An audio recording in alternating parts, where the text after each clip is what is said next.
customer care office for the co-op. I'm going to do a book review for you today on the book Cloudstreet by Tim Winton, an Australian classic. This book is set in the 40s and goes all the way through to the 1960s, and it essentially tracks the lives of two families who are low socioeconomic in Australia, who have, by individual tragic circumstances, come to live in the same house together.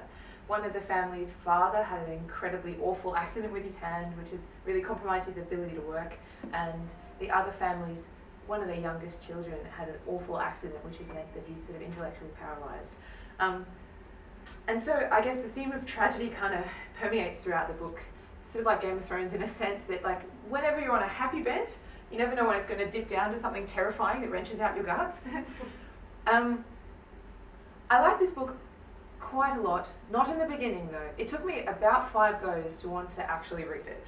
Someone gave it to me 5 years ago and it sat on my shelf going, this is a classic, you should probably read it. Probably not a good justification for reading a book, maybe you should just read it if you like it.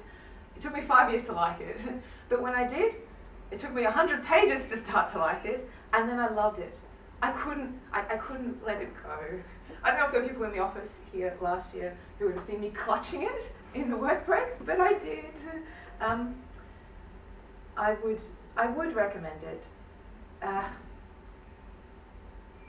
Even if you are not so great with Australian fiction, it's good in a character development sense. I think Tim Winton, even in this book, I don't know about his other books so much, but he does it quite well in this one. You love people, you really hate some others, and sometimes you hate the ones you love, and that's pretty real in life as well. So, you know, books help you with life.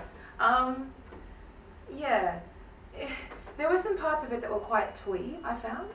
Like, it sort of feels like he's appropriating this slang language throughout the book, where you go, oh, it feels like Dad's trying to use slang words in convo with me, you know, when you're a teenager.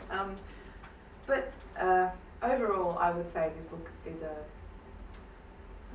maybe an 8 out of 10, possibly 7 to 8 out of 10. It's a good read. It's better than a pot boiler. It actually takes you somewhere. So 7.5 out of 10 would recommend. Thank you for your time.